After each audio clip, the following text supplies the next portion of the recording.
Mayroon tayo scallops, mga ka-channel. Native scallops ang tawagin nila. Lalagyan natin mga ka-channel, sili, bawang, spring onion, at may kunting chili oil. Kunti lang lagay natin.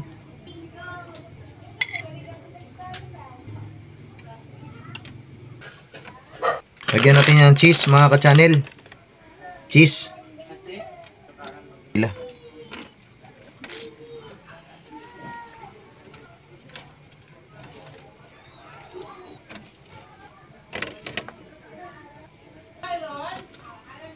Nalagyan na natin ng cheese lahat mga ka-channel.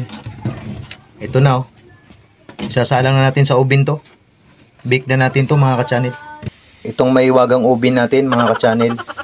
Sa kawali na natin i-oven to. Bake lang natin sa kawali itong scallops. Tatakpan lang natin.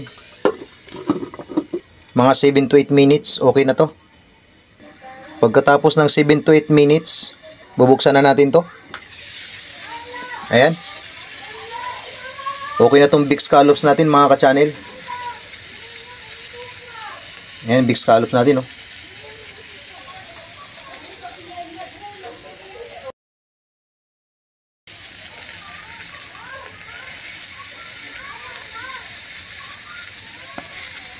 Kukunin na natin ito mga ka-channel. Ito na mga ka-channel, yung big scallops natin. Wow.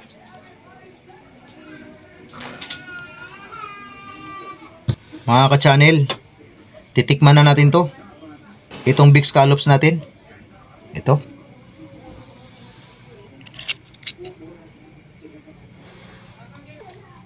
Sarap mga ka-channel. Kahit wala tayong oven, pwede natin magawa ng paraan. Pwede natin ma-oven sa kawali yan. Tatakpan lang natin. Pwede natin i-bake yan sa kawali.